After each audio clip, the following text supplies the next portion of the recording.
ആദികവി എന്നറിയപ്പെടുന്ന വാൽമീകിയാണ് വിശ്വോത്തരകാവ്യമായ രാമായണത്തിന്റെ കർത്താവ്. അയോധ്യ വാണ ദശരഥപുത്രനായ ശ്രീരാമന്റെ സമകാലികനാണ് വാൽമീകി. കൊള്ളക്കാരനായിരുന്ന രത്നാകരൻ ഒരിക്കൽ സപ്തർഷികളെന്ന് അറിയപ്പെട്ട സന്യാസി സംഘത്തെ ആക്രമിക്കാനിടയായി. സർവസംഘപരിത്യാഗികളായിരുന്ന മുനിമാർ അയാളിൽ കുറ്റബോധമുണർത്തിച്ചു. പശ്ചാത്താപമുക്തനായ ആ കൊള്ളക്കാരൻ മുനിമാരുടെ നിർദ്ദേശപ്രകാരം രാമനാമം ജപിച്ചുകൊണ്ട് കഠിന തപസ്സിൽ മുഴുകി. ദീർഘകാല തപസ്സിനിടയിൽ ചിതൽപുറ്റിനാൽ മൂടപ്പെട്ട അദ്ദേഹത്തെ സപ്തർഷികൾ വിമുക്തനാക്കി. പുറ്റിൽ നിന്ന് പുറത്തു വന്നതിനാലാണ് വാൽമീകി എന്ന പേര് അദ്ദേഹത്തിന് സിദ്ധിച്ചത്. തമസാ നദിയുടെ തീരത്തായിരുന്നു വാൽമീകിയുടെ ആശ്രമം.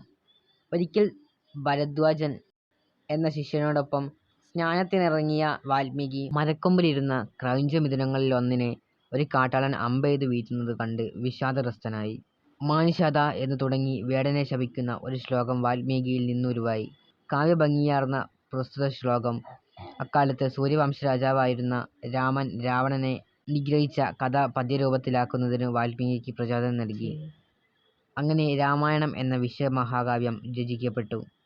വ്യാസമഹർഷിയുടെ മഹാഭാരതത്തോടൊപ്പം വാൽമീകി രാമായണവും ഭാരത സംസ്കാരത്തിന്റെ അടിത്തറയായി.